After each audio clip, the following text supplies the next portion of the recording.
Nityanandam, and welcome to all the Paramashivoham participants, new participants, also joining us in KAILASA LA, KAILASA Malaysia. Yes.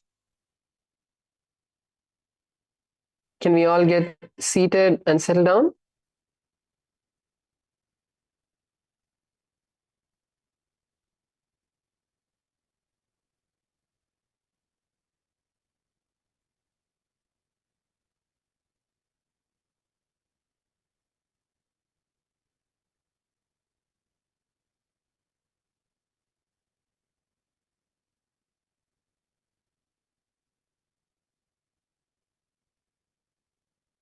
It's time. We need to begin with the yoga.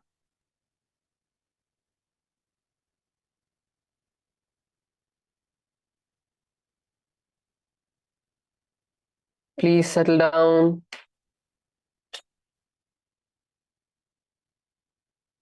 Please settle down on your yoga mats. KAILASA Malaysia, Nityanandam Balu Ayya. Yes. Nityanandam Ayya, today the new group joining. Mr. Michael is here. And sorry, what is his name? Yeah. Yeah, Mr. Michael is here. Yeah, hello. We'll see where you're from. Yes, Nityanandam, Michael, Nityanandam.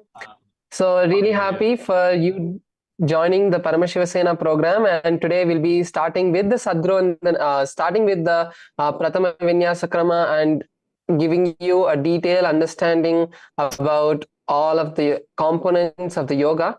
So let's begin. Let's begin. You can be seated in your yoga mat now.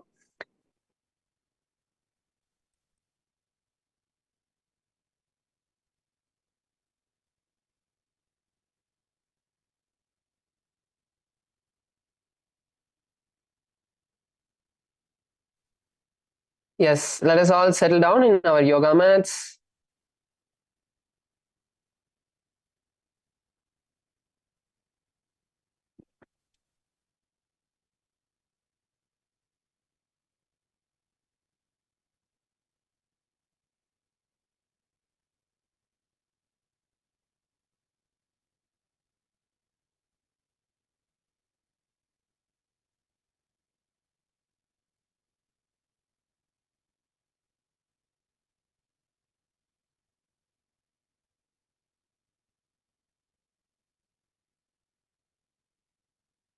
Nityanandam, KAILASA Malaysia, can we start with the yoga?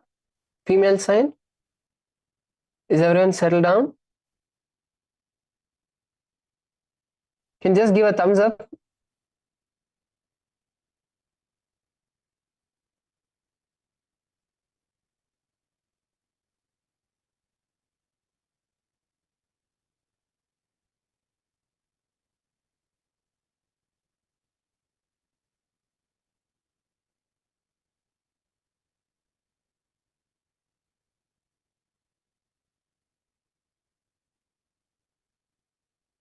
Okay. Nityanandam, Nandakumaraya, நம்ம ஆரம்பிக்கலாமா?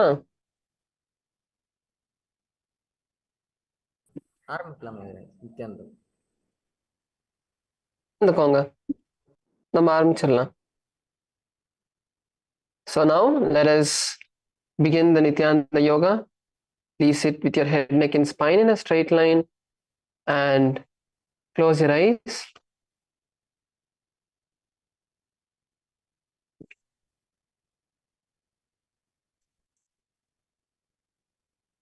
Close your eyes and visualize Swamiji in your inner space.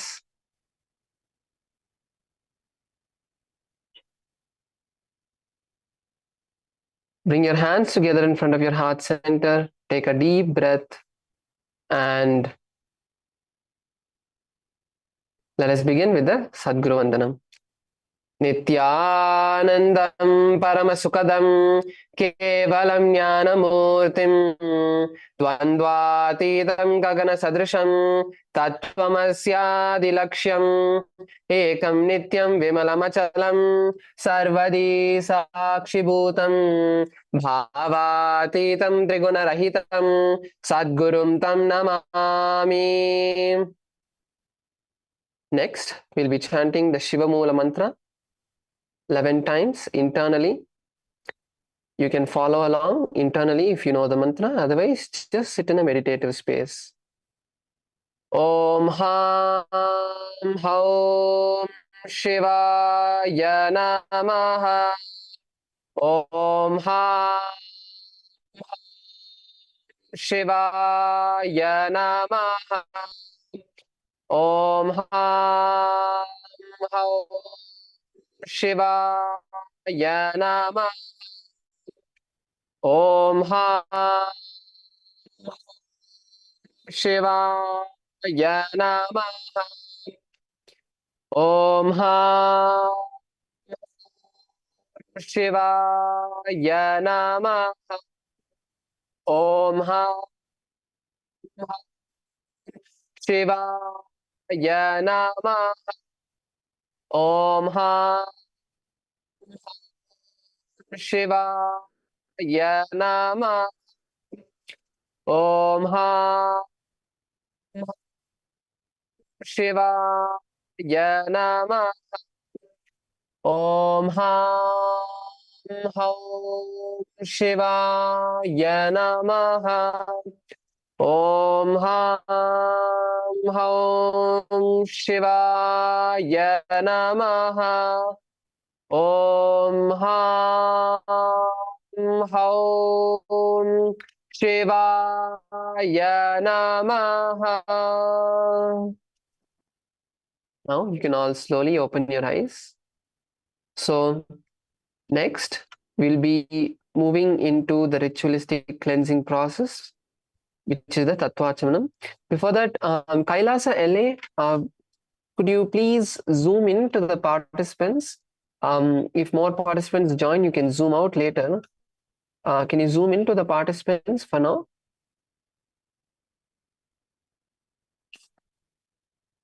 Yes, Nityanandam, and welcome to the new participants from KAILASA LA.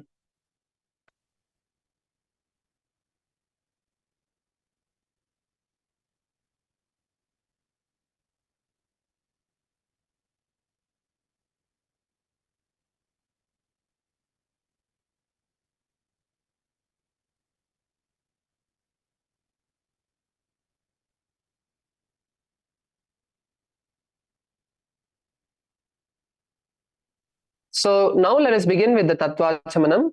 The Tatvachamanam is a ritualistic cleansing process.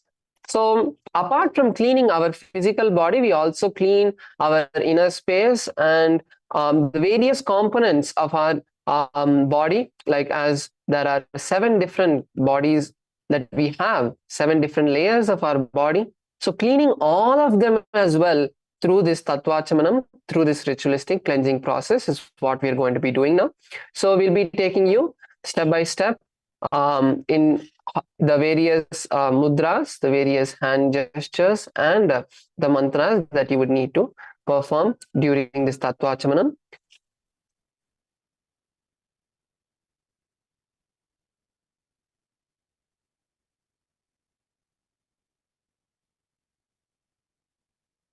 So first, we will be placing our hand in the Gokarna Mudra. Gokarna Mudra is where you bend your right index finger to the center of your palm. So this is the Gokarna Mudra. And for the entire Tatvachamanam, we will be using only our right hand. We will not use our left hand. We will use only our right hand for the Tatvachamanam. So bending your index finger to the center of your palm, pour 1 Uddharani or a spoon of water. So the Uddharani is the spoon that is used for the various rituals. So in Sanskrit it is called the Uddharani. So you will take one Uddharani of water and pour it into the center of your palm. And at the end of the following mantra, you will sip the water from the base of your palm. So we are going to be doing this process 3 times for 3 different mantras. Let us start with the first mantra. Om Atma Tattvam Shodayami Swada. Now please sip the water from the base of your palm. And now pour another spoon of water, pour another Uddharani of water into the center of your palm.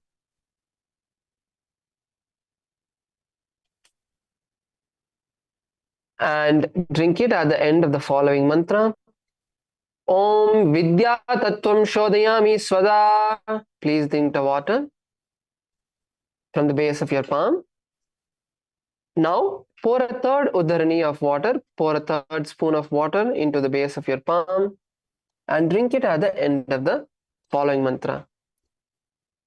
Om Shiva Tattvam Shodayami Swada. Please drink the water. And now we will rinse the right hand with a spoon of water. So just pour a spoon of water into your hand and just rinse it.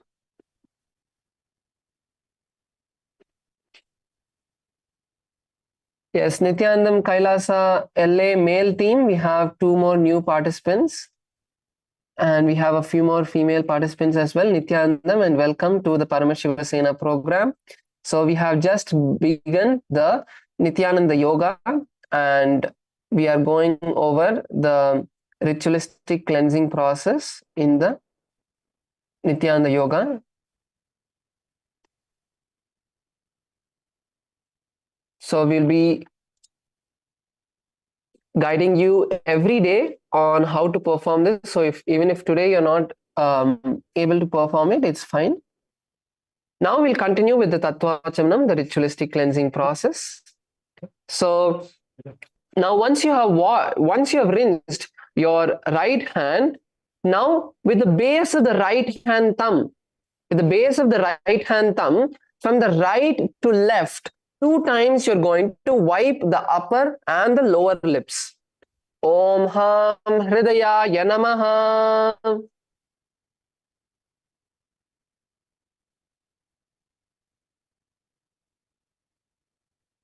And now wash your hand with an Uddharani of water. Next, once you have rinsed your hand,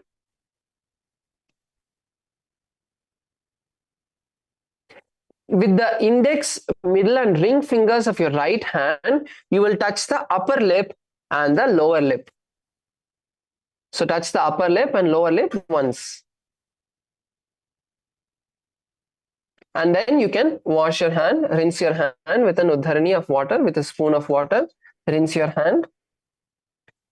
Next, with the index finger and thumb,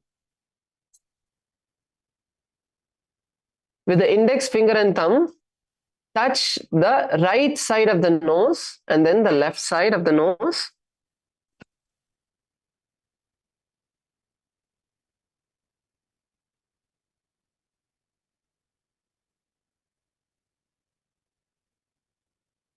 And then with the ring finger and thumb, touch the right eye, the left eye.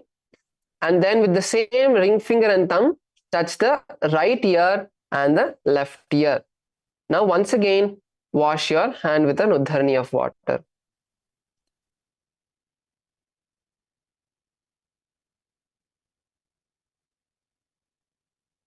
Next, with the little finger and thumb, touch your navel. With your little finger and thumb, touch your navel, your right chest, and then your left chest. And with all the fingertips, touch above your head, your right shoulder, your left shoulder, and then your heart center. Now once again, wash your hand with a Uddharani of water, with a spoon of water. So this is the Tatvachamanam, the ritualistic cleansing process. Yes, Nityanandam, Kailasa LA, Kailasa LA male and female team. We have a few more new participants. Nityanandam, and welcome to the Paramashivoham program.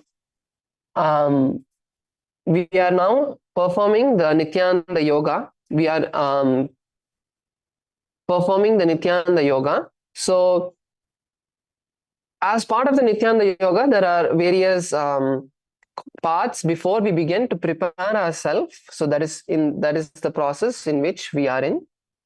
So even if you have come late today and you did not join us at the start, that's fine. We will be performing every day the Nityananda Yoga, so you can join us at 7 a.m. Eastern Standard Time, and I'll be able to guide you and help you perform the Nityananda Yoga. Male team, there is one person all the way to the left who I'm not able to see clearly, and again there's one person in the first row towards the right. If you could come more to the center of the camera, I would be able to see you clearly. Yes, Aya.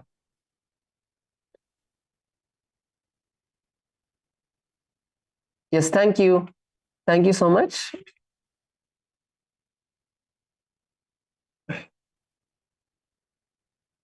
Yes, that's much better. Yes. So now we'll continue with the Nityananda Yoga, where we are going to enter into the Sankalpa, which is the conscious resolution. So the Sankalpa, or the conscious resolution, is where you set your declaration for what you want to manifest. It is a powerful way of declaring to the cosmos what you want to manifest today, what you want to manifest in your life, and declaring to that to the cosmos and receiving the blessings of the cosmos, of Swamiji, of Paramashiva, to make all of that happen. So that is the Sankalpa. So let us now take a moment to set the Sankalpa.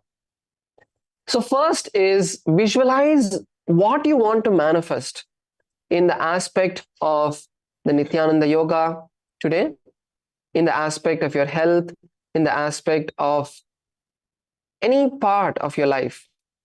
What do you want to manifest by attending this Paramashivoham program?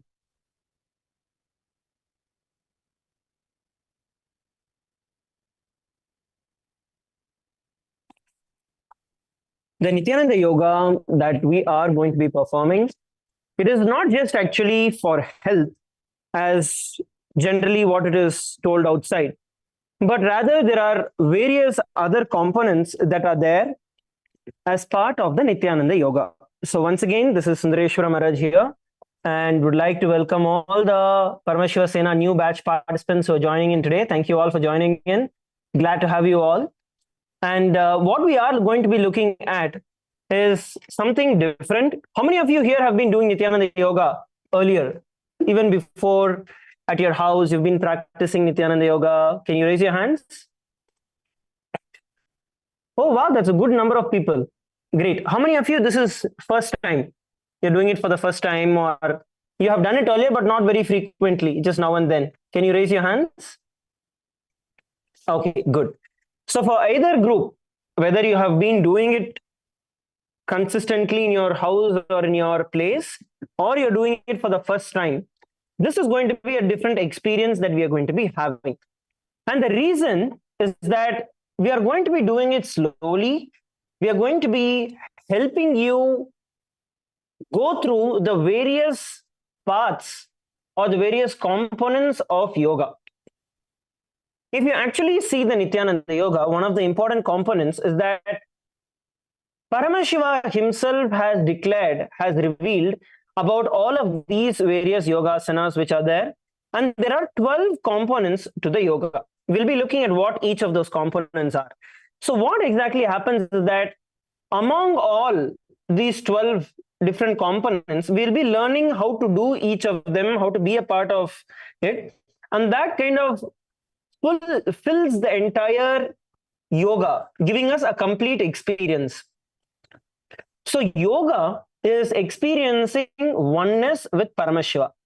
Yoga is experiencing oneness with Swamiji. Because fundamentally, unless your body is strong, unless your body is available, physical body is available, the initiations that Swamiji is giving needs to stay. And that needs a strong nervous system and your physical body, which is built by yoga. See, bodybuilding might build your muscles, but it is yoga that builds your nervous system and prepares it to receive the intense initiations from Swamiji.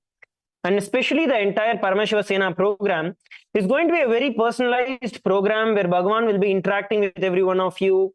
Bhagavan will be speaking to every one of you. Swamiji will get to know you. You all know, we all know Swamiji. But through the Paramashivoham program, Swamiji will know each and every one of you. So let's look at the different components of yoga. Because once we understand the different components of yoga that are there, then we will be able to perform all of this at its best. The first and foremost, as we all know, is asana. Asana is like the most frequently heard term. How many of you have heard the word asana earlier? Asana. Yes. So asana is the very gross form of posture, which is your physical body. How you get comfortable in a posture. For example, Padmasana or Vajrasana. So whichever may be the asanas, you sitting or you being comfortable in that posture, the physical pose is asana. There is a very beautiful reference that Swamiji gives that if your finger, if the ring fits your finger perfectly, then you forget the finger. If your necklace fits your neck perfectly, then you forget the necklace. So asana is where you become so perfect in it, you become so comfortable in it that there is no other feeling that you have. You just are at ease with yourself. Okay, so that is asana. That is the component number 1. Next we have pranayama, component number 2. Pranayama is the breathing process. Because if we look at our scriptures, the air that you breathe is a vehicle in which the life energy comes and goes out of the body. Please understand clearly. The air that we breathe itself is not prana. The air that we breathe is the vehicle for prana, life energy, life force to enter into you and to come out of you. How many of you are understanding this? How many of you are understanding what prana is? Okay, good. So pranayama is the breathing process through which you intensify the prana in your system, through which you increase the prana in your system. Naturally, when your prana becomes more, you become so much more alive, so much more active, so much more powerful. So all of this becomes the side effects of pranayama. Next, we have the third, which is mudra. Mudra is where, when the constant intake or inflow of prana is happening, what happens is these mudras, they lock the prana, they seal the prana inside you. Now, there are various different mudras which are there. For example, many of us might be aware of the chin mudra, right? So many of us might know the chin mudra which is there, which is very commonly available. Now, like that, there are multiple different mudras which are there. What the mudra does is sealing that prana which has entered into you through pranayama. That is what a mudra does. So each and every different kind of mudra which is there, whether it is placing the fingers in a certain position, even a tongue in a certain position, all of that aligns your body to the cosmic geometry, thereby stimulating Shakti, Prana Shakti in you, manifesting it in multifold. So this is mudra. Then we have bandha. Now what bandha does? Bandha is the awakening, the internal awakening of the Kundalini Shakti. See, in each and every one of our body, there is the Kundalini Shakti which is there. Now, what happens during bandha is there are specific locks which are there, specific muscular contractions which are there in the body. They actually awaken the Kundalini Shakti which is there. So you have the asana, followed by the pranayama, followed by the mudra, and then when the bandha happens, the Kundalini Shakti starts manifesting in you, starts getting awakened in you. That is where bandha comes in. Now you will see that there are various different chakras. So each chakra is associated with one different bandha which is there. We'll be looking at a couple of different bandhas. The first bandha which we will be looking at is Mula Bandha. This is just for you to understand. But we'll be teaching you as we enter into the yogasanas as well. So first is Mula Bandha. In Mula Bandha, what you do is you pull your perineum into your stomach. Okay. So pull your butt. So basically you tighten your butt and push it forward. That is Mula Bandha. Then we have the Uddiyana Bandha. Uddiyana Bandha is where once you exhale, you pull your stomach in and up. Pull your stomach in and up.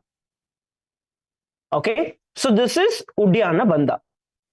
Next, we have Jalandhara Bandha. Jalandhara Bandha is where you lock your chin to the throat. So you actually inhale and then you bring your chin to the throat and lock the breath inside you. That is Jalandhara Bandha. And then we have the Maha Bandha, which is all these three put together. So the Mula Bandha, which is pulling your butt in, and then the Uddiyana Bandha, pulling your stomach in and up, and then the Jalandhara Bandha, locking your chin to the throat. And this is Mahamudra Bandha. Okay, relax. So these are the four main bandhas that you will actually be noticing, we will be performing throughout the entire Nityananda Yoga. Okay, so let's take a few moments. I'm going to be taking a few moments for us to try these bandhas. Okay, first is going to be Mula Bandha. I want every one of you to just sit comfortably in whichever pose you are. I want you to bring your awareness to your butt, to your perineum. Sit comfortably, whether it is Vajrasana, whether it is Samasana, Sukhasana, any posture, just sit comfortably. Now, you're going to tighten your butt, your perineum, and pull it inward. Okay? Tighten and pull it inward. Now, that is Mula Bandha. How many of you are able to do it? Mula Bandha, can you raise your hands? If you're able to do it, raise your hands. Okay, good. So what Mula Bandha does is it stabilizes your body. In various balancing poses, the Mula Bandha actually stabilizes your body, because you will see when you pull your perineum in and inside, your stomach also becomes tight automatically. So that stabilizes your body through the entire time. That is Mula Bandha. Next is going to be Uddiyana Bandha. Now we are all going to perform the Uddiyana Bandha. You can all see. So first inhale nicely. Then you're going to exhale completely and pull your stomach in and up. So pull your stomach in and up. Okay, you can see a concave at the stomach that is there. Pulling your stomach, diaphragm in and up, and then relax. This is Uddiyana Bandha. Let us all try the Uddiyana Bandha. Okay, inhale. Let's do it together. All of you inhale and exhale completely. Now pull your stomach in and up. Pull your stomach in and up. Try to get that concave in your stomach. Yes, and relax, and let's try it again.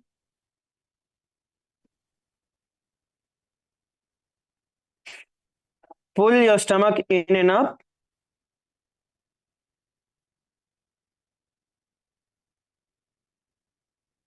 Yes. Good. Relax. How many of you were able to do it? How many of you are able to do it? Can you raise your hands? See, you might not be able to lift it in at the first shot itself all the way in, but get started with it. Okay, so this is Uddiyana Bandha. Next, let us enter into Jalandhara Bandha. Jalandhara Bandha is where you lock your chin to the throat. Open your chin to the throat. Sorry, lock your chin to the throat. Now, what you do is inhale, fill the air in your chest, in your lungs. fill your entire lungs with the air. And now lock the air inside your lungs by bringing your chin to the throat and lock. Hold as much as you can.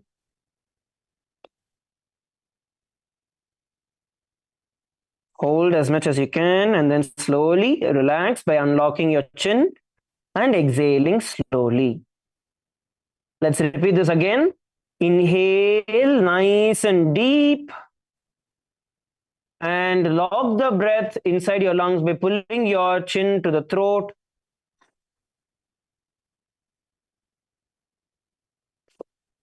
Okay, relax. Okay, so this is Jalandhara Bandha. Now the next we are going to do is Mahamudra Bandha, which is all the three put together. So in the Mahamudra Bandha, we will perform the Mahamudra Bandha step by step, performing all of the bandhas together. So first is the Mula Bandha. So tighten the Mula Bandha. So tighten your perineum. That is the first step of the Mahamudra Bandha. And once you tighten, inhale deeply and lock your chin to the chest. So first we'll perform the Jalandhara Bandha. When our lungs are filled, holding on to the breath as long as we can. And then when we can't hold on anymore, you exhale completely, raising the chin up, and then pull the Uddiyana Bandha in. And once again, lock the chin to the chest. So this is how you perform all the three bandhas together. So first the Mula Bandha, then the Jalandhara Bandha, and then the Uddiyana Bandha. So this is how we perform the Mahamudra Bandha. So we'll be also guiding you throughout the Nityananda Yoga in the following days, going step by step and explaining in each asana how to perform the bandhas along with the asana as well. Right? So now we are moving into the next component of the Nityananda Yoga, understanding the next component of the Nityananda Yoga, which is the Karana. So Karanas are the various dance postures that have been revealed by Paramashiva. So this is the Karana. So there are 108 Karanas, and in the Nityananda Yoga, we are not performing all of the 108. We are performing just a few of them, but it is even those few that are very powerful and will get us into the space through which Paramashiva manifested the entire cosmos. So this is the Karanas that put us in a high state of awareness of engaging multiple body parts at the same time. And it also helps us to make ourselves experience the same space in which Paramashiva created the entire cosmos. So these are the Karanas.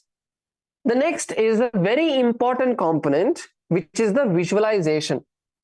So whatever you visualize during the Nityananda Yoga, that goes directly into your biomemory.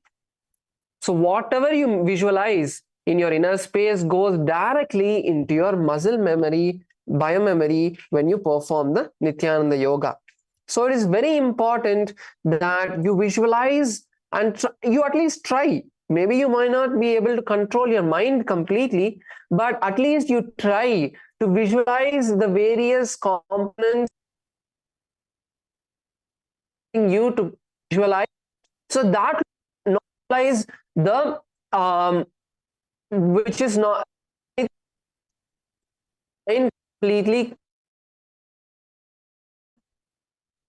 the thoughts, and it's very impossible to stop. You can them, yes. Stopping is very difficult and impossible. So unclench from the thoughts is he has given us. Unclench, the first is to unclench and bring your awareness to one particular, that is the okay. Visualization is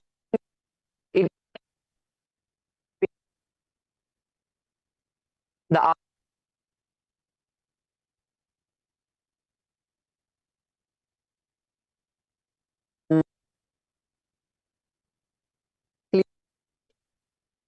if you clearly, please give a thumbs up.